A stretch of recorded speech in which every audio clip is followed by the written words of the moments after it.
여러분, 안녕하세요. 오늘 제가 들려드릴 이야기는 단순한 역사가 아닙니다. 처음 들으면 믿기 힘들겠지만 이 이야기는 실제로 세계사의 근본을 흔들어 놓은 하나의 진실로 이어집니다. 시작하기 전에 잠시만요. 이 영상이 마음에 든다면 좋아요와 구독을 눌러주세요.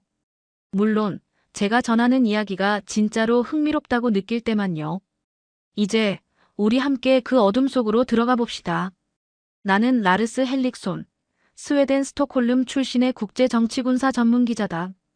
지난 20년 동안 나는 나토의 전략, 러시아의 확장, 그리고 유럽 문명의 뿌리인 로마 제국의 유산에 대해 써왔다. 내게 역사는 서방의 승리의 기록이었고 인류의 발전은 로마의 법과 그리스의 철학으로부터 흘러나온다고 믿었다. 어릴 적부터 나는 교과서에 적힌 문장을 외웠다. 로마 제국은 내부의 부패와 외부의 침략으로 무너졌다. 그 문장은 내게 종교의 진리처럼 느껴졌다. 누구도 어떤 학자도 그 결론을 의심하지 않았다. 하지만 그 믿음은 단 하나의 문서, 그것도 서울에서 온 문서 한 장으로 완전히 흔들렸다. 그것은 지난해 가을, 내가 유럽 군비 축소 정책에 관한 칼럼을 쓰던 중에 벌어진 일이었다. 편집부로 배달된 두꺼운 봉투 보낸 사람은 한국국방연구원 역사전략분석실. 처음엔 단순한 홍보자료쯤으로 생각했다. 그러나 그 안에 들어있던 건 세계사 전체를 뒤흔들 만한 한 문장이었다. 로마 제국을 무너뜨린 훈족의 기원은 한반도 남부의 가야에서 비롯되었다. 나는 처음 그 문장을 읽었을 때 웃음을 터뜨렸다. 무슨 말도 안 되는 동양의 민족주의 소설이야? 하지만 이상하게도 그 밑에 붙어있던 부록이 내 웃음을 멈추게 했다. 봉투 안에는 3장의 사진이 들어있었다. 하나는 헝가리 판노니아 평원에서 출토된 철제투구, 또 하나는 로마 기록 문헌의 복사본, 그리고 마지막은 한국 김해 지역에서 발견된 고대 갑옷의 사진이었다. 두 철제 갑옷의 패턴과 리백 구조가 거의 동일했다. 나는 잠시 손이 굳었다. 단순한 우연일까? 아니면 누군가의 조작일까? 직업적 호기심이 나를 붙잡았다. 그날 밤 나는 사무실 불을 끄지 않은 채 로마 말기의 군사 기록을 다시 뒤졌다. 암미아누스 마르켈리누스 연대기에는 분명 이렇게 적혀 있었다. 훈족은 마치 지평선 끝에서 솟아오른 폭풍처럼 나타났다. 그들의 무기는 짧고 강하며 철로 이루어져 있었다. 그 구절을 읽는 순간 내 머릿속 어딘가에서 한국국방연구원의 사진이 겹쳐졌다. 다음 날 나는 본능적으로 서울로 가야겠다고 생각했다. 그 문서가 단순한 우연이라면 직접 확인하면 될 일 아닌가. 하지만 만약 그게 사실이라면 우리가 수백 년 동안 믿어온 문명의 중심이라는 신념이 무너질 수도 있었다. 출국 준비를 하면서도 마음 한구석이 불편했다. 로마 제국의 몰락이 한반도와 관련 있다고 말이 되나? 스스로 그렇게 중얼거렸지만 그 부정이 점점 약해졌다. 내 안에서 무언가가 미묘하게 흔들리고 있었다. 비행기 창문 너머로 보이는 서울의 불빛은 유난히 강렬했다. 그 순간 나는 직감했다. 이 도시는 단지 기술로만 움직이지 않는다. 무언가 더 깊은 힘이 있다. 호텔에 도착해 짐을 풀고 나는 그 문서를 다시 펼쳤다. 거기엔 마지막 문장이 눈에 들어왔다. 이 보고서는 단순한 학설이 아니다. 한국의 철기 문명과 유라시아의 대이동 사이에는 아직 밝혀지지 않은 연결고리가 있다. 나는 그 문장을 천천히 읽었다. 기자로서의 본능이 말했다. 이건 기사감이 아니라 역사를 바꿀 폭탄이다. 밤새 잠을 이루지 못했다. 창밖으로 한강의 불빛이 흐르고 도시의 전자음이 깜빡였다. 그때까지 나는 몰랐다. 이 문서 한 장이 나를 1년간의 여정, 그리고 내 인생 전체를 바꿔놓을 거라는 것을 아직은 믿지 않았다. 하지만 분명한 건 내 안에서 무언가가 금이 가고 있었다. 내가 알고 있던 세계 마이너스 로마가 문명의 중심이고 동양은 그 주변이라는 세계가 마이너스. 조용히, 그러나 확실히 무너지고 있었다. 부산은 내가 상상한 도시와 전혀 달랐다. 항구 냄새가 아닌 금속의 냄새, 파도 소리 대신 엔진의 굉음이 들렸다.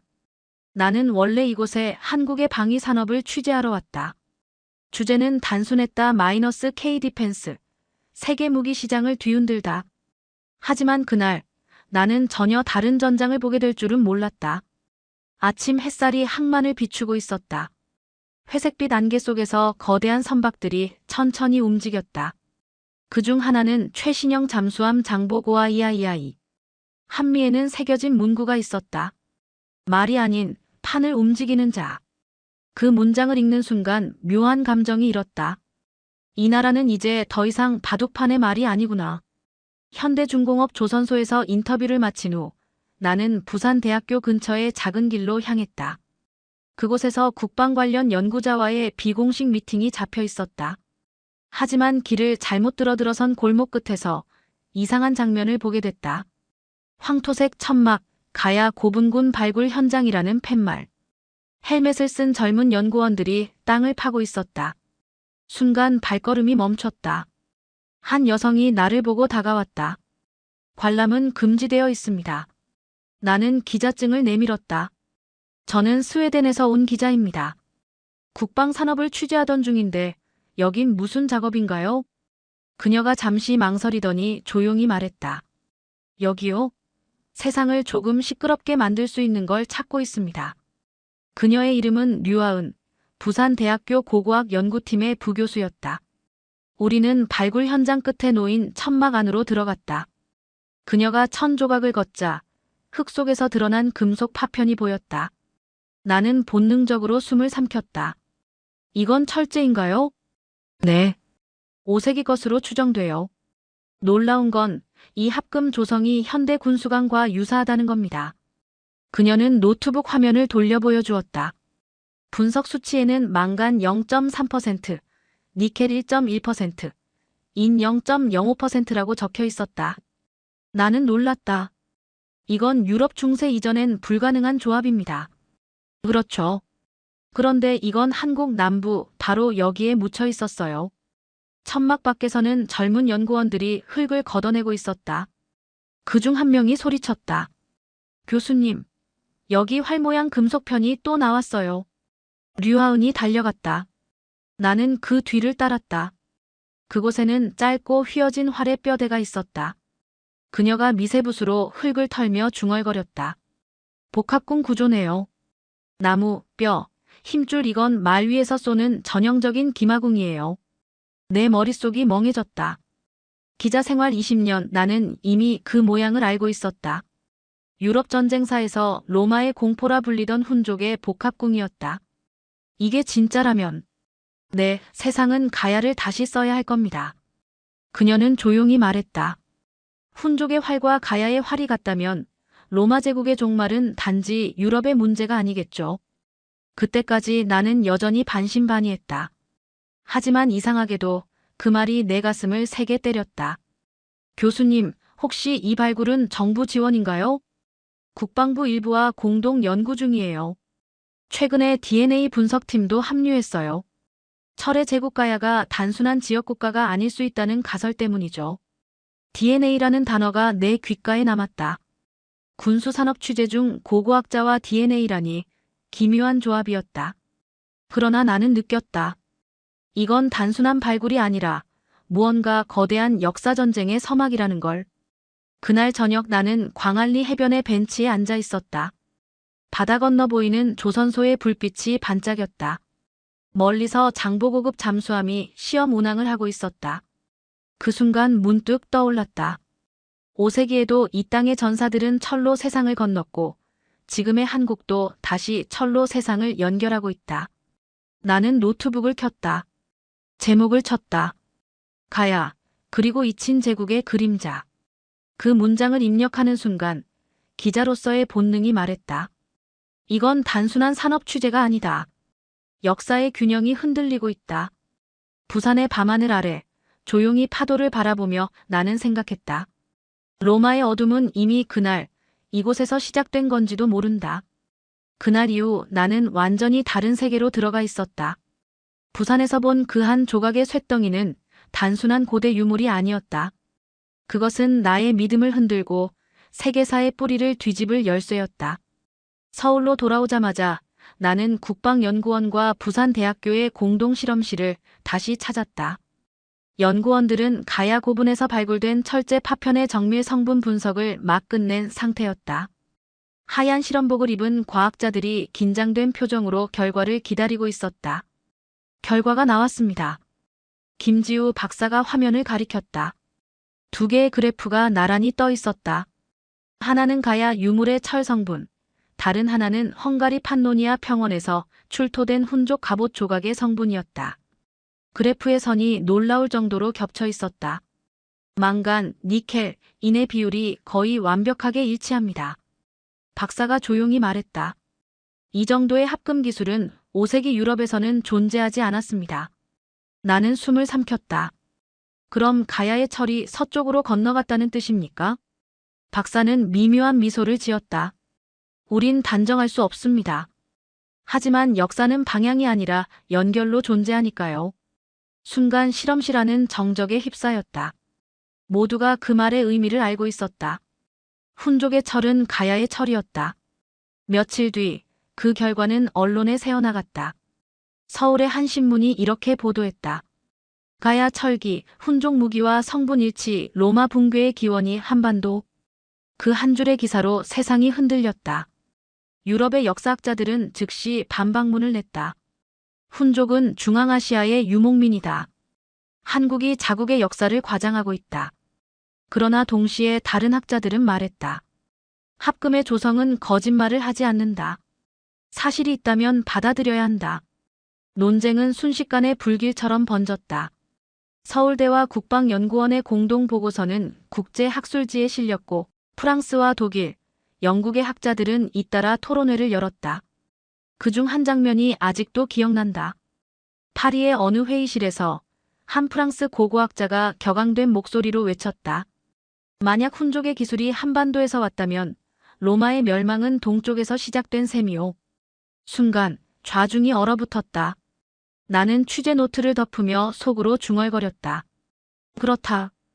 역사는 서쪽에서 기록됐을 뿐 반드시 서쪽에서 시작된 건 아니었다. 며칠 뒤 한국 국방부는 정식 기자회견을 열었다. 나는 취재진 속에 섞여 그 현장을 지켜봤다. 국방연구원 원장이 연단에 서서 또렷하게 말했다. 가야의 철은 단순한 유물이 아닙니다. 그것은 기술이자 교류의 증거이며 한반도가 이미 세계의 일부였음을 보여주는 역사적 기록입니다. 그 말이 끝나자 플래시가 번쩍였다. 어떤 기자들은 박수를 쳤고 어떤 이들은 비웃었다. 그러나 나는 느꼈다. 이 순간 학문은 이미 국경을 넘어 정치와 역사, 자존심의 싸움이 되어 있었다. 밤이 되어 호텔로 돌아온 나는 노트북을 켰다. 전 세계 언론의 기사 제목이 화면을 가득 채웠다. 가야의 철 훈족의 그림자를 밝히다. 로마의 붕괴, 동쪽에서 시작된가. 한반도의 철이 제국을 무너뜨렸다. 나는 천천히 숨을 내쉬었다. 이제부터 진실은 실험실이 아니라 말과 신념의 전쟁터에서 싸우게 될 것이다. 그때 휴대전화가 울렸다. 발신자는 류아은 교수였다. 라르스 씨, 내일 국방과학연구소에 와주세요. 금속보다 훨씬 강한 증거가 있습니다. 나는 조용히 대답했다. 이제부터는 역사가 아니라 믿음의 싸움이겠군요. 그리고 깨달았다. 실험실은 끝났다. 이제부터는 언어의 전쟁이 시작된다. 서울에서 일어난 논쟁은 며칠 만에 전 세계를 뒤덮었다. 나는 한동안 기사를 쓸 수 없었다. 가야와 훈족, 로마와 한반도를 잇는 그 불가능한 고리가 머릿속을 떠나지 않았다. 밤마다 나는 지도를 펴놓고 바다와 초원을 번갈아 바라보았다. 그리고 문득 떠올랐다. 만약 서양의 기록 어딘가에 그 흔적이 남아있다면 그 순간 나는 비행기를 예매했다. 목적지는 미국 보스턴, 하버드 대학이었다. 내가 졸업한 곳이자 세상의 모든 기록이 잠든 곳. 가야라는 이름이 한 줄이라도 등장한다면 그건 그 어떤 증거보다 강력할 것이다. 보스턴 공항에 내리자 늦가을에 찬 공기가 얼굴을 스쳤다. 낙엽이 쌓인 거리를 지나 하버드 캠퍼스에 들어섰을 때 나는 마치 과거로 돌아간 듯한 착각을 느꼈다. 돌기둥 사이로 붉은 벽돌 건물이 고요히 서 있었고 그 중심에는 내가 수없이 드나들던 와이드너 도서관이 있었다. 도서관 내부는 여전히 숨을 죽인 듯 조용했다. 낡은 나무 냄새, 먼지와 종이에 섞인 향기. 나는 연구자 전용 열람실로 들어갔다. 이곳엔 일반인은 접근할 수 없는 고문서가 보관되어 있다. 서류를 작성하고 신분증을 제시하자 직원이 잠시 나를 살펴보며 물었다. 찾으시는 자료가 어떤 겁니까? 훈족, 그리고 그들의 기원에 관한 15세기 이전의 문헌이요. 직원은 잠시 망설이더니 조용히 대답했다. 그렇다면 이쪽으로 오시죠. 다만 경고드립니다. 일부 문서는 보존 상태가 좋지 않습니다. 특히 헝가리 왕실 연대기 계열은 취급이 까다롭습니다. 나는 고개를 끄덕였다. 그녀가 나를 따라 지하로 인도했다. 습기가 서린 공기가 목을 감쌌다. 조명이 희미하게 켜진 복도 끝, 특별 보관실이라고 쓰인 철문이 나를 기다리고 있었다. 그녀가 하얀 장갑을 끼고 낡은 양피지 책 한 권을 꺼냈다. 이건 15세기 헝가리 필사본으로 당시 왕실 사가가 기록한 게스타 훈가로름의 사본입니다. 나는 조심스레 책을 받았다. 양피지는 세월의 발에 누렇게 변해 있었고 글자는 손으로 새긴 듯 섬세했다. 라틴어가 빽빽하게 적혀 있었지만 나는 그 문장들을 천천히 따라 읽어내려갔다. 아틸라 왕, 동방의 작은 왕국 출신이었으며 그 나라는 바다와 산 사이에 자리하고 철의 장인들이 살고 있었다. 순간 손끝이 떨렸다. 나는 숨을 죽이고 다시 읽었다. 그곳에서 온 왕족이 초원을 지나 서쪽으로 향하였고 그들의 후손이 유럽의 왕이 되었다. 동방의 작은 왕국, 바다와 산 사이의 나라, 철의 장인. 이건 명백히 가야였다. 나는 눈을 감았다. 부산의 바람, 고분의 흙, 그리고 푸른 철의 빛이 한꺼번에 떠올랐다. 교수님, 이 부분 좀 보세요. 내 옆에서 작은 목소리가 들렸다. 도서관 학예사인 마이클 박사가 손가락으로 한 줄을 가리켰다. 그는 한국계 미국인이었다. 이 문장은 이전까지 단순히 동쪽 왕국으로 번역됐지만 원문을 보면 오리엔스 울트라예요. 즉, 해가 뜨는 가장 끝의 땅을 의미하죠. 나는 몸이 굳었다. 해가 뜨는 가장 끝의 땅 마이너스. 비잔틴인들이 극동을 가리킬 때 쓰던 표현이었다. 그리고 그 극동의 끝은 바로 한반도였다. 그날 밤 나는 도서관 인근의 작은 숙소에서 잠을 이루지 못했다. 책상 위에는 필사본에서 복사한 구절이 놓여 있었다. 라틴어 문장이 머릿속을 맴돌았다. 동방의 작은 왕국에서 온 왕족이 철을 다루어 세계를 움직였다. 세계의 중심에서 로마를 무너뜨린 훈족. 그 시작이 동쪽 바다의 나라라면? 그 질문이 내 머리를 잡고 흔들었다. 나는 자신에게 물었다. 지금까지 우리가 믿어온 유럽의 역사란 어쩌면 편집된 이야기였던 건 아닐까? 창밖으로 새벽의 빛이 스며들었다. 나는 펜을 들어 노트에 한 문장을 적었다. 가야, 철, 바다, 그리고 아틸라 마이너스. 이 네 단어가 역사를 다시 쓴다. 그리고 결심했다. 이제부터는 단순한 취재가 아니라 진실을 향한 여정이 될 것이다.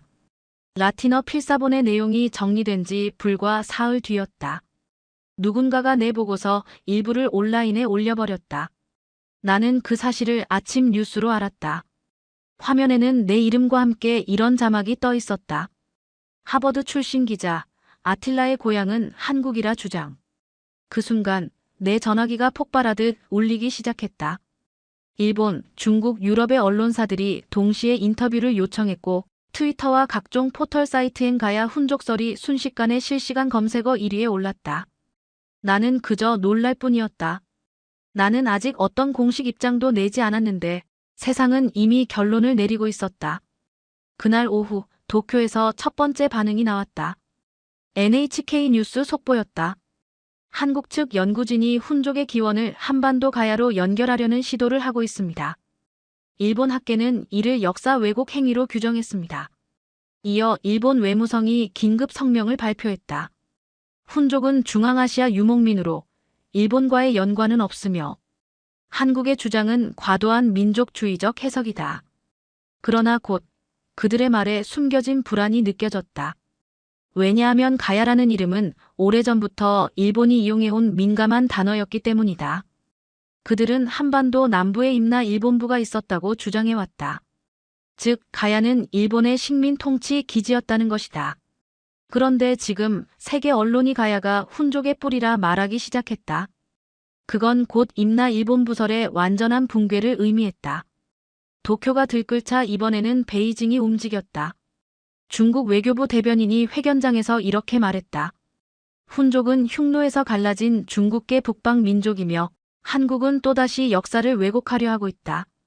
이어 관영 매체들이 일제히 논평을 쏟아냈다. 한국은 스스로를 고대 문명의 중심으로 포장하려 한다. 이것은 새로운 문화 침탈이다. 나는 그 기사들을 읽으며 피식 웃었다. 역사는 침묵하는 것이 아니라 두려워하는 쪽이 목소리를 높인다. 지금 일본과 중국이 이렇게 날카롭게 반응한다는 것은 그만큼 그들의 서사가 흔들리고 있다는 뜻이었다. 그러나 서울은 침묵하지 않았다. 며칠 후 문화재청과 국방연구원이 공동 기자회견을 열었다. 나는 현장에 있었다. 플래시가 터지고 취재진이 몰려 있었다. 단상에 오른 문화재청장은 단호하게 말했다. 우리는 허구를 만들지 않습니다. 오직 유물과 기록, 그리고 과학만이 말하게 할 뿐입니다. 가야 고분군에서 출토된 철제 유물 47점은 헝가리 훈족 무기와 동일한 합금 구조를 지녔습니다. 그는 곧바로 사진을 공개했다. 화면에는 김해 대성동 고분에서 발견된 철제 갑옷과 헝가리 판노니아 평원에서 발굴된 훈족 갑옷의 이미지가 나란히 떴다. 모양, 무늬, 제작 방식까지 완벽히 일치했다. 기자들 사이에서 탄성이 흘렀다. 또한 편두 두개골, 고곡 장신구, 복합궁 활 제작법까지 모든 문화적 유사성이 확인되었습니다. 이 사실은 더 이상 우연이 아닙니다. 그는 마지막으로 이렇게 덧붙였다. 역사는 강자의 목소리로만 기록되어 왔습니다. 하지만 이제 약자의 기록이 깨어나고 있습니다. 순간 장내가 조용해졌다. 나는 그 말을 잊지 못했다. 약자의 기록이 깨어난다 마이너스 그것은 단순한 학문이 아니라 선언이었다. 그날 밤 일본 언론은 다시 반격에 나섰다. 한국의 가야 훈족설은 정치적 선동이다. 서울은 새로운 민족주의를 만들고 있다.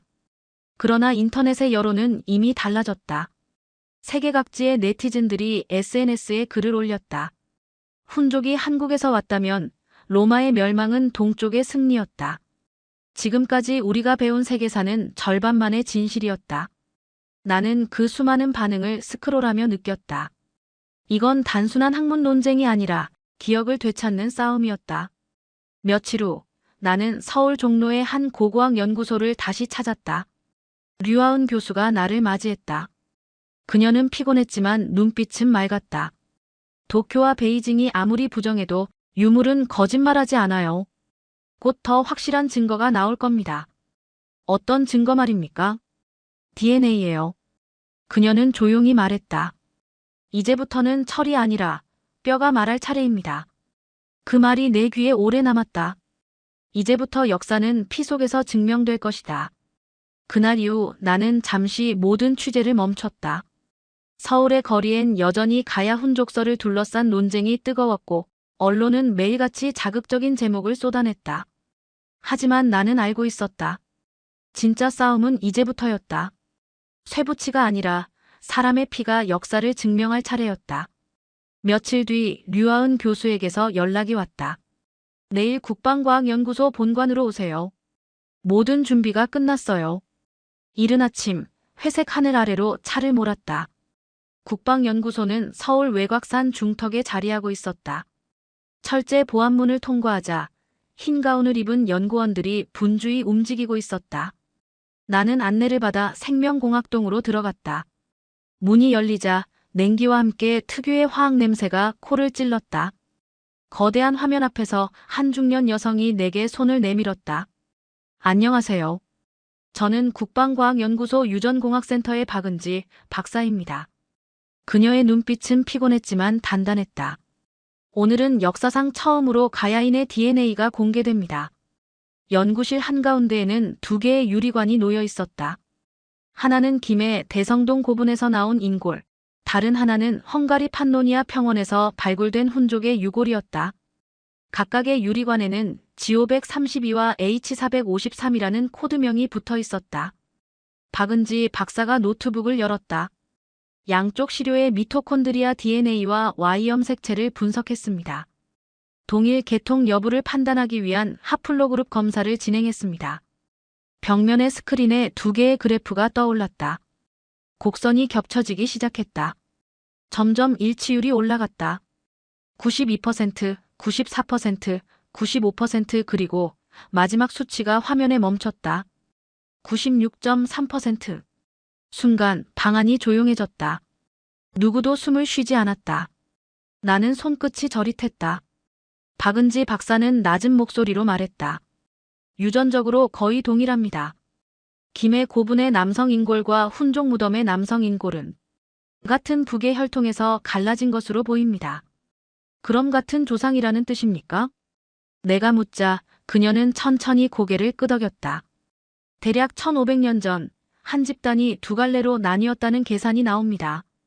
시기는 정확히 5세기 중반, 가야가 신라에 병합되고 아틸라가 사망한 그 시기와 같습니다. 나는 의자에 몸을 기댔다. 이 작은 숫자 하나가 1000년의 역사를 무너뜨리고 있었다. 96.3% 마이너스 그건 추측이 아니라 피해 증언이었다.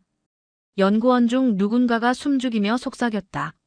로마 제국을 무너뜨린 피가 이 땅에서 흘렀다니. 그 목소리가 공기 중에 번졌다. 방 안은 여전히 조용했다. 컴퓨터의 펜 소리와 냉장고의 진동만이 들릴 뿐이었다. 나는 그 침묵을 들으며 느꼈다. 이건 학문이 아니라 경외였다. 그날 저녁 연구소는 보안 상해 이유로 출입이 통제됐다. 하지만 나는 류하은 교수의 허락을 얻어 국방부 공식 기자로서 실험 결과를 직접 기록할 수 있었다. 데이터를 출력하는 프린터 소리가 묘하게 울렸다. 하얀 종이 위에 찍힌 수치들이 눈앞에서 빛났다. 하플로그룹 521호, 동북아시아 남성 집단 특유의 유전자입니다. 박 박사가 말했다. 이 마커는 일본과 중국에는 거의 없어요. 한반도 남부 그리고 극히 일부 헝가리 세켈리족에게서만 발견됩니다. 그녀는 조심스럽게 문서를 접으며 덧붙였다. 이제 증거는 완벽합니다. 나는 종이를 바라보다가 물었다. 박사님, 이 결과가 세상에 알려지면 어떤 일이 일어날까요? 그녀는 잠시 침묵했다. 아마 전쟁이 시작되겠죠. 총 대신 언어로, 포탄 대신 사실로 싸우는 전쟁이요. 밤이 깊어 연구소 불이 하나둘 꺼질 때 나는 창문 곁에 서 있었다. 멀리 서울의 불빛이 아른거렸다. 모든 소리가 멎은 그 정적 속에서 내 심장만이 요동쳤다. 나는 속삭였다. 아버지, 이제 당신의 뿌리를 찾았어요. 역사는 거짓말하지 않네요. 피는 기억하고 있었어요. 그 순간 연구소의 전광판이 꺼졌다. 어둠 속에서 스크린의 마지막 숫자만이 남아 있었다. 96.3%. 그 숫자가 내 눈앞에서 천천히 사라질 때 나는 알았다. 이제 역사는 피 속에서 다시 쓰이고 있었다. 공식 발표를 사흘 앞둔 새벽이었다. 서울의 하늘은 비로 젖어 있었고 도시 전체가 폭풍 전야의 고요 속에 잠겨 있었다. 나는 국방연구소 인근의 숙소에서 기사를 정리하고 있었다. 노트북 화면엔 여전히 96.3%라는 숫자가 떠 있었다. 그 숫자는 이제 단순한 과학 데이터가 아니었다. 세상을 바꿔버릴 너무나 위험한 진실이었다. 오전 3시 47분. 창밖에서 번개가 번쩍였다. 그와 동시에 내 노트북 화면이 갑자기 깜빡였다. 커서가 멈추더니 낯선 문자가 줄줄이 쏟아졌다. 접속 차단 마이너스 외부 침입 감지. 나는 숨을 죽였다. 이건 단순한 오류가 아니었다. 곧 휴대전화가 울렸다. 헬릭손 기자님, 연구소 시스템이 공격받고 있습니다. 절대 외부 네트워크에 접속하지 마세요. 박은지 박사의 목소리였다. 뒤로는 알람과 경보음이 섞여 들려왔다. 나는 즉시 노트북을 닫았다. 5분 뒤 창밖으로 연구소 본관이 보였다. 붉은 경고등이 깜빡이고 있었다. 사이버 공격이다. 머릿속이 새하얘졌다. 아침이 밝았을 때 서울 전역이 술렁였다. 국방부는 긴급 성명을 냈다. 정체불명의 외부 세력이 국방과학연구소의 서버에 침입했습니다. 일부 데이터가 손상되었으며 조사가 진행 중입니다. 하지만 나는 그 말이 전부가 아니라는 걸 알았다. 내가 현장에 있었기 때문이다. 그날 새벽 보안 로그의 일부가 내 눈앞에서 뜨고 사라졌다. 거기엔 분명한 흔적이 남아 있었다. IP 133.17, 44.91- 토키오, 저펜. 나는 한동안 그 숫자를 바라보았다. 일본인가 왜 지금? 이 공격은 단순한 해킹이 아니었다. 그건 정보전쟁, 진실을 묻어버리려는 조직적 시도였다. 그날 오후 나는 박은지 박사와 류아은 교수를 다시 만났다. 연구소 회의실은 긴장으로 가득 차 있었다. 모든 자료는 오프라인으로 옮겨졌고 각 방마다 군 보안 요원이 배치되어 있었다. 류 교수가 낮은 목소리로 말했다. 공격은 정교했어요. 연구 데이터뿐 아니라 인골 DNA의 원본까지 노렸어요. 박 박사는 손에 든 파일을 내게 보여주었다. 여기 보세요. 우리 서버의 접근 경로가 도쿄 방위성 산하 연구소 네트워크와 일치합니다. 나는 숨을 삼켰다. 그럼 일본 정부가 개입했다고 보십니까? 그녀는 단호히 대답했다. 직접 증거는 없습니다. 하지만 방향은 명확하죠. 이 사건은 곧 외교 문제로 번졌다. 일본은 사실무근이라 부인했지만 한국 언론은 이미 도쿄의 그림자라 부르며 연일 보도했다. 중국도 가세했다. 베이징 관영 매체는 한국의 증거는 조작일 가능성이 있다며 또다시 가야 훈족서를 폄하했다.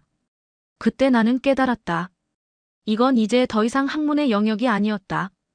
정보의 전쟁, 국가의 전쟁, 기억의 전쟁이 시작된 것이다. 밤, 연구소는 여전히 봉쇄 상태였다. 나는 복도 끝 창가에 서서 어둠 속을 바라보았다. 멀리서 들려오는 사이렌 소리, 그리고 그 너머로 번쩍이는 경계등. 세상은 지금 보이지 않는 총성으로 뒤덮이고 있었다. 라르스 씨. 뒤에서 류아은 교수가 조용히 다가왔다. 우린 이걸 지켜야 해요. 아무리 지워도 진실은 남아요. 나는 고개를 끄덕였다. 하지만 그들은 우리보다 빠릅니다. 이제는 데이터 하나가 전쟁을 결정짓는 시대잖아요. 그녀는 잠시 생각하더니 말했다. 그렇다면 우리는 더 깊이 숨기면 돼요. 전쟁에서 이기는 법은 때로는 싸우지 않고 버티는 겁니다. 그 말에 나는 처음으로 그녀가 말한 가야의 철학을 이해했다. 싸우지 않고 이기는 법, 그것이야말로 이 나라가 수천 년 동안 살아남은 이유였다. 새벽 2시, 연구소 전광판이 다시 켜졌다. 잠시 후 파란 불빛이 전멸하며 메시지가 떴다. 블루실드 마이너스 재가동 완료. 사이버 방어 체계가 복구된 것이다. 방 안에 있던 연구원들이 안도의 한숨을 내쉬었다. 나는 그 불빛을 바라보며 속삭였다. 이건 단지 기술이 아니라 진실을 지키는 방패다. 창밖에서 천둥이 다시 울렸다. 폭풍은 아직 끝나지 않았다. 서울의 비밀스러운 밤이 지나고 새벽 비행기가 인천 활주로를 박차고 올랐다. 창밖으로 희미한 구름층을 뚫고 나아가며 나는 생각했다. 이제 역사는 바다를 건너야 한다. 국방과학연구소의 대표단, 그리고 나를 포함한 취재진 5명이 같은 비행기에 올랐다. 목적지는 헝가리 부다페스트, 그리고 루마니아 국경지대의 고대 훈족 무덤군이었다. 기내는 고요했다. 류아은 교수는 옆자리에서 연구자료를 정리하고 있었다. 나는 창문 너머로 붉게 떠오르는 태양을 보며 물었다. 교수님, 진짜 거기서 뭔가 찾을 수 있을까요? 그녀는 잠시 생각하더니 낮은 목소리로 대답했다. 훈족의 무덤은 이미 많이 도굴됐어요. 하지만 아직 아무도 보지 못한 동방의 흔적이 남아있을 겁니다. 그녀의 눈빛은 확신에 차 있었다. 나는 그때 알았다. 이번 여정은 단순한 발굴이 아니라 문명의 기원을 찾아가는 순례라는 것을. 부다페스트 공항에 도착하자 헝가리 문화유산청 관계자들이 우리를 맞았다. 그들은 이미 한국 측의 자료를 검토한 상태였다. 한 관계자가 조심스럽게 말했다. 여러분의 가설이 사실이라면 우리 유럽의 역사 교과서를 다시 써야 할 겁니다. 우리는 헝가리 남부 알폴드 평원으로 향했다.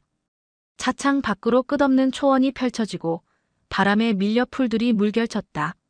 나는 묘하게 숨이 막혔다.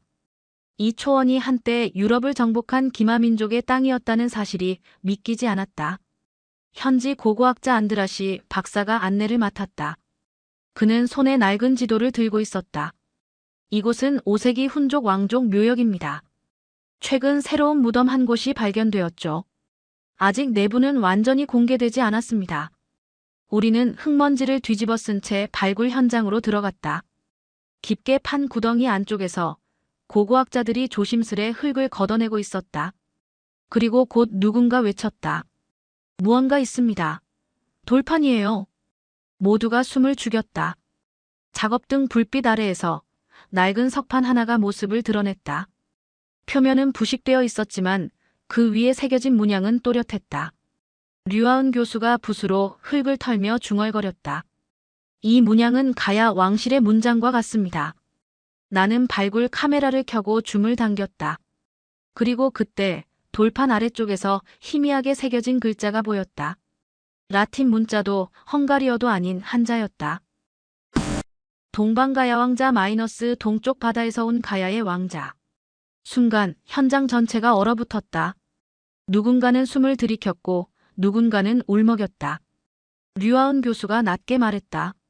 보세요. 이건 더 이상 추측이 아닙니다. 그는 정말로 여기까지 왔어요. 며칠 뒤 현장은 철저히 봉쇄되었다. 유럽과 아시아의 학자들이 몰려들었고 언론은 세상을 바꿀 발굴이라며 대서특필했다. 나는 통신 위성 장비를 통해 서울로 생중계를 보냈다. 그날 저녁 K-디펜스 채널에 뉴스 속보가 떴다. 루마니아 국경지역 훈족 무덤에서 동방가야 왕자 명문이 새겨진 석판 발견. 현지 정부 진위 확인 절차 착수. 전 세계 언론이 일제히 반응했다. 도쿄는 조작 가능성을 주장했고 베이징은 문화 도발이라 비난했다. 하지만 헝가리 정부는 정식 기자회견을 열었다. 한국 학자들의 발굴은 정당하며 문자가 새겨진 석판의 시기는 5세기 중반으로 확인되었습니다. 그 순간 회의장 안에 조명이 번쩍였다. 모두가 숨을 삼켰다. 류아은 교수가 조용히 내 어깨에 손을 얹었다. 라르스 씨, 이건 단지 발견이 아니라 귀향이에요. 1500년 만에 돌아온 이름이죠. 그날 밤 나는 평원 위에 서 있었다. 끝없는 바람이 불었고 머리 위엔 별이 쏟아졌다. 나는 석판의 문자를 다시 떠올렸다. 동방가야 왕자. 그가 이곳까지 왔다는 것은 그의 피가 유럽을 지나 지금의 우리에게 닿았다는 뜻이었다. 나는 무심코 하늘을 향해 속삭였다. 왕자님, 당신의 이름은 잊히지 않았습니다. 바람이 대답하듯 초원을 스쳤다. 그 바람 속에서 나는 들었다. 과거가 말을 걸고 있었다. 무덤이 스스로 말하고 있었다. 그 소식은 순식간에 전 세계를 뒤흔들었다. 동방가야 왕자라는 네 글자는 바다를 건너 대륙을 흔들었다. 한국 정부는 즉시 공식 보고서를 유네스코에 제출했고 한반도 남부와 유럽 대평원을 잇는 1500년의 공백이 하나의 선으로 이어졌다. 그리고 마침내 인류사의 방향을 바꿀 자리가 정해졌다. 스위스 제네바 유네스코 특별총회. 나는 한국 대표단과 함께 전용기에 올랐다. 하늘은 잔잔했지만 내 마음은 폭풍속 같았다. 가야와 훈족, 이제 세계의 심판대 위에 오르는가. 제네바 국제회의장은 그날 하나의 전장 같았다. 193개 회원국의 국기가 천장 아래 물결쳤고 각국 대표단이 속속 입장했다. 회색 정장을 입은 기자들, TV 카메라, 보안 요원의 발소리, 공기가 묘하게 무거웠다. 대한민국 대표로 연단에 선 인물은 국방연구원 DNA 분석팀의 책임자 박은지 박사였다. 그녀는 단정하게 머리를 묶고 마이크 앞에 섰다. 조용히 숨을 고른 뒤 또렷한 한국어로 발표를 시작했다. 존경하는 각국 대표 여러분, 오늘 우리는 단지 유물을 논하는 것이 아닙니다. 잃어버린 인간의 연결을 복원하는 일입니다. 그녀의 목소리가 회의장 전체에 울려 퍼졌다. 화면에 그래프가 나타났다. 김해가야 무덤의 DNA 구조, 헝가리 훈족 유골의 유전자 배열, 그리고 그 사이를 잇는 96.3%의 일치율. 모니터 속의 수치는 모든 언어를 초월했다. 침묵이 회의장을 삼켰다. 그녀는 이어 말했다. 철의 제국 가야는 유라시아를 건넜습니다. 그들의 후손은 초원을 지나 로마 문명과 맞섰고 역사는 그들의 이름을 훈족이라 불렀습니다. 그 순간 프랑스 대표가 손을 들었다. 하지만 기록상 훈족은 중앙아시아의 유목민입니다. 한반도와의 직접적 연결을 단정할 수 있습니까? 박 박사는 차분히 답했다. 기록은 권력자의 손에서 쓰였습니다. 그러나 DNA는 그 누구의 손으로도 조작할 수 없습니다. 그 말에 회의장이 술렁였다. 이어 독일 대표가 발언을 요청했다. 만약 이 연구가 사실이라면 우리는 로마의 붕괴를 새로운 시각으로 바라봐야 합니다. 그것은 침략이 아니라 문명의 교차였을지도 모릅니다. 좌중의 분위기가 변하기 시작했다. 처음엔 냉소, 그 다음엔 놀라움, 그리고 마지막엔 묵직한 존경의 침묵이 흘렀다. 점심 휴회 시간, 나는 기자석에서 무거운 공기를 느꼈다. 내 앞의 모니터에는 생중계 시청자 수가 계속 올라가고 있었다. 1200만, 1500만. 세계가 숨을 죽이고 있었다. SNS에는 해시태그 GA와 EAREVEALED가 폭발적으로 퍼졌다. 오후 세션에서 대한민국 대표가 마지막 발언에 나섰다. 우리는 한 번도 역사를 훔친 적이 없습니다. 다만 잊혀진 이름을 되돌려드리고자 합니다. 로마가 남긴 것은 돌이지만 가야가 남긴 것은 철과 피, 그리고 신념입니다. 그녀의 마지막 문장이 끝나자 유네스코 사무총장이 천천히 일어섰다. 이제 표결을 시작하겠습니다. 193개의 국기 아래에서 대표들이 차례로 버튼을 눌렀다. 초록색 불, 붉은색 불, 노란색 불이 번쩍였다.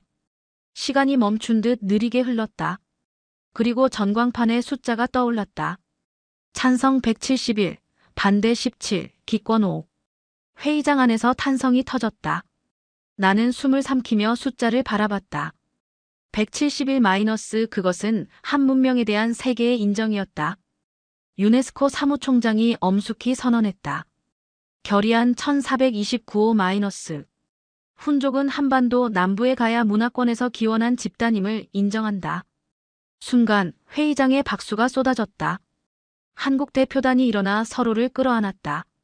류아은 교수는 눈가가 젖어 있었다. 그녀가 내게 속삭였다. 이제 진실이 세상의 이름을 되찾았어요. 나는 연단 뒤편에서 마이크를 들었다. 카메라가 내 얼굴을 비췄다. 지금 이 순간 세계는 새로운 역사를 목격하고 있습니다. 로마의 그림자를 넘어 동방의 철이 다시 빛나고 있습니다. 제네바에서 라르스 헬릭손이 전해드립니다. 그 말을 끝내자마자 플래시가 터졌다. 회의장 천장에는 수많은 국기가 펄럭이고 그 사이로 태극기가 천천히 흔들렸다. 나는 그 모습을 오래 바라보았다.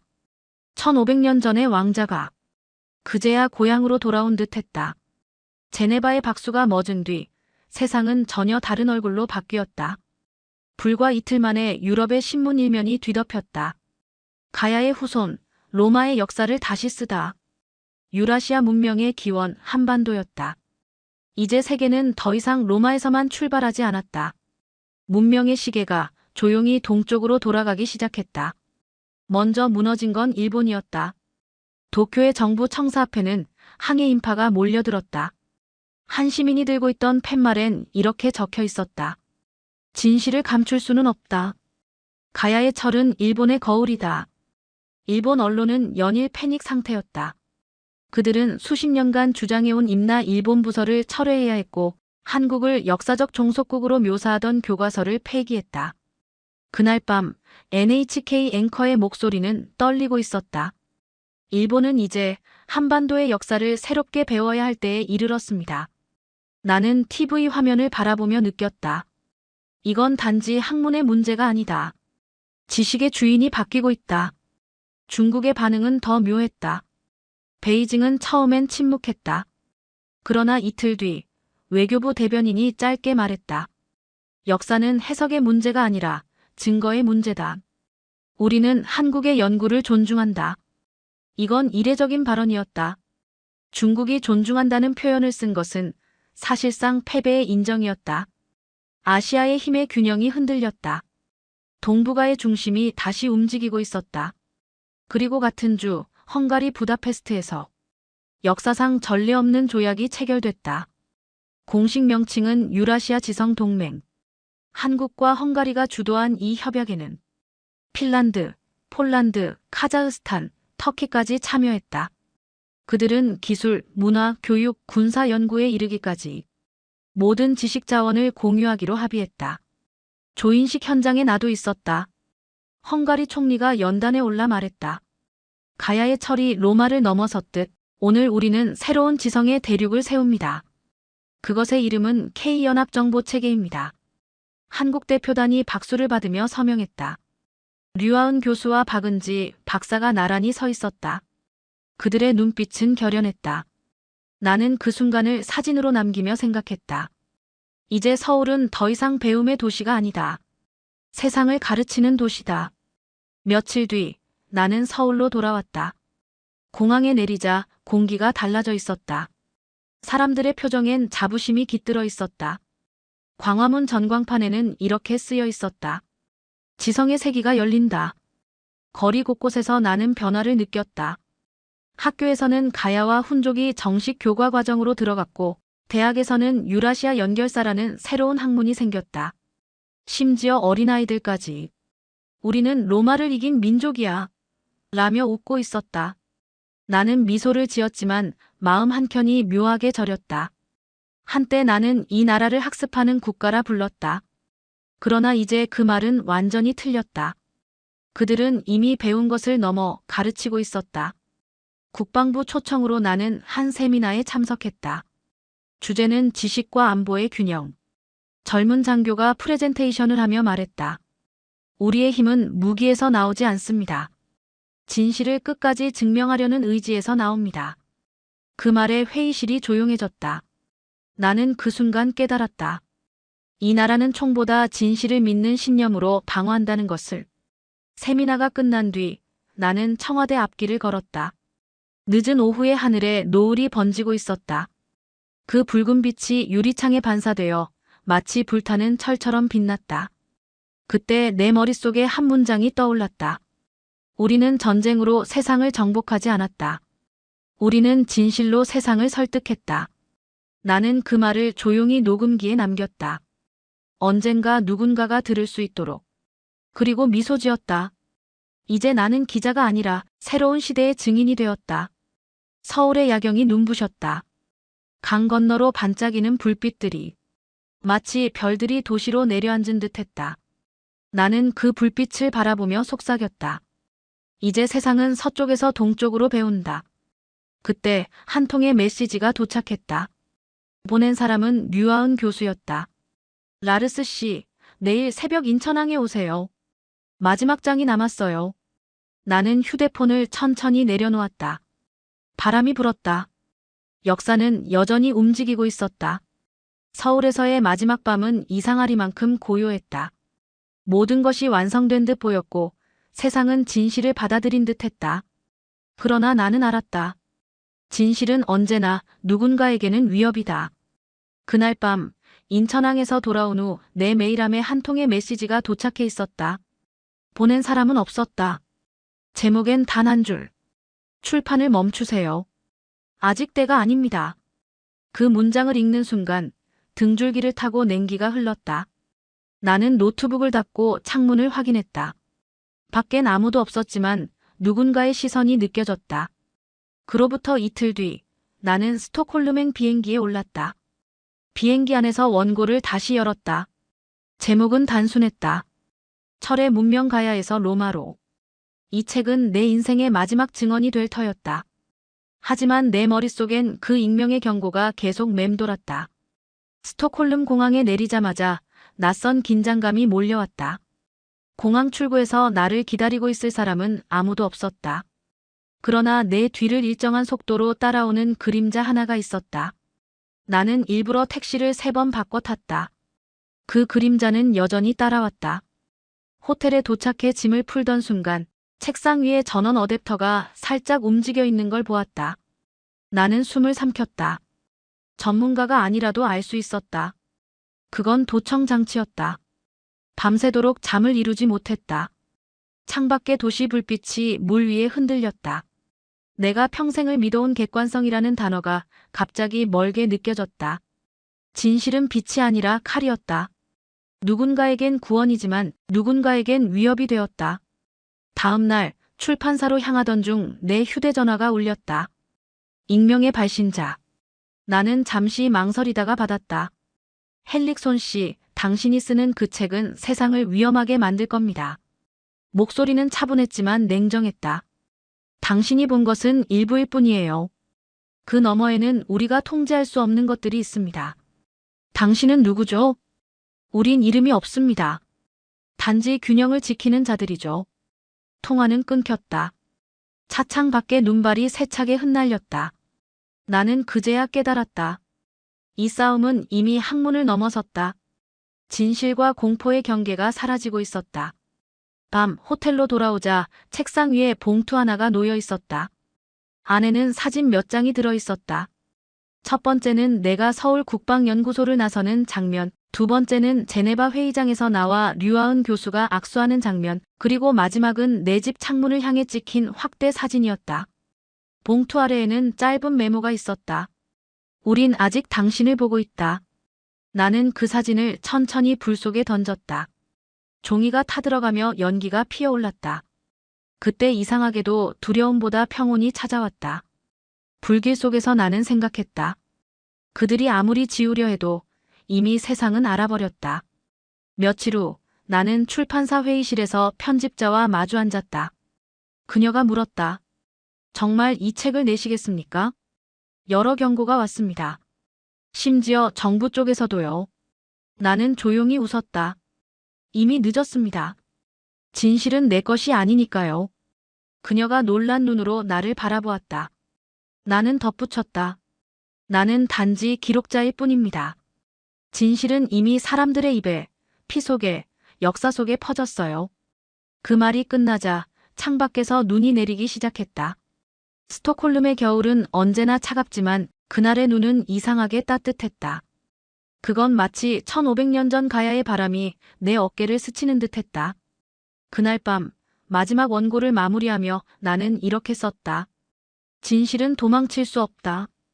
누군가 그것을 감추려 할수록 또 다른 누군가가 그것을 증명할 것이다. 그리고 지금 나는 그 증거를 본 사람으로서 남는다. 노트북을 닫자 창밖에 그림자가 스쳤다. 나는 두려움 대신 미소를 지었다. 왜냐하면 이제 진실은 인간의 손을 떠났기 때문이다. 그것은 이미 세계의 언어로 사람들의 기억으로 살아 움직이고 있었다. 새벽 5시 전화기가 다시 울렸다. 번호는 없었다. 나는 잠시 망설이다가 전화를 받았다. 끝났나요? 그 목소리는 낯익었다. 류아은이었다. 아니요, 나는 대답했다. 이제 시작이에요. 눈이 내리던 창밖으로 동쪽 하늘이 희미하게 밝아오고 있었다. 나는 천천히 커튼을 걷었다. 그 빛은 멀리서 한반도 쪽에서 날아오고 있었다. 스톡홀름의 겨울이 끝나갈 무렵 나는 마지막 교정지를 들고 있었다. 창밖으로 눈이 녹아 거리에 물줄기가 흘렀고 새벽의 빛이 유리창에 부서졌다. 오랜 시간 쫓기고 두려워하던 그 마음이 이제는 이상하리만큼 조용했다. 나는 원고의 마지막 문장을 읽고 천천히 펜을 내려놓았다. 우리는 싸워서 졌고 그들은 멈춤으로써 이겼다. 그 한 문장이 내 모든 여정을 요약했다. 진실을 은폐하려는 수많은 손들, 그럼에도 불구하고 묵묵히 나아간 사람들. 그들은 총 대신 믿음을, 칼 대신 지성을 들고 세상을 바꾸었다. 출판일은 4월 첫째 주로 정해졌다. 책 제목은 그대로 두었다. 철의 문명 가야에서 로마로. 표지에는 김해 고분에서 출토된 철제 투구의 윤곽이 그려져 있었다. 기자는 그것을 한국이 만든 첫 번째 세계사 책이라 불렀다. 하지만 나에게 이 책은 단지 고백이었다. 기자 생활의 절반을 서방의 우월함을 증명하는 데 써왔던 나. 그 모든 확신이 서울에서 무너졌다. 나는 처음엔 비웃었다.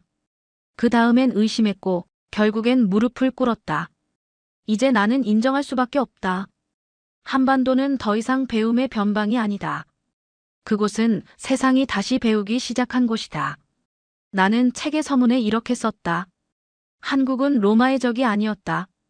그들은 다른 방식으로 승리한 문명이다. 로마는 싸워서 세상을 얻었지만 한국은 멈춤으로 세상을 바꾸었다. 그 문장을 쓰는 동안 내 손이 떨렸다. 20년 동안 내가 써온 모든 글이 그 한 문장 앞에서 무너졌다. 그러나 이상하게도 그것은 패배가 아니었다. 그건 해방이었다. 출판 기념 기자회견이 끝난 뒤 한 젊은 기자가 나에게 물었다.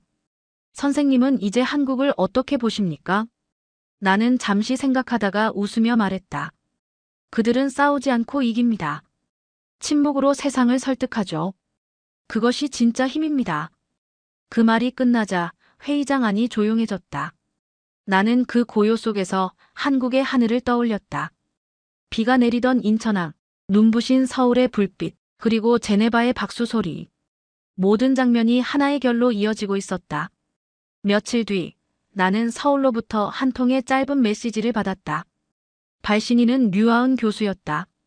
책, 잘 읽었습니다. 당신은 이제 기자가 아니라 증인이에요. 나는 휴대전화를 쥔 채 미소 지었다.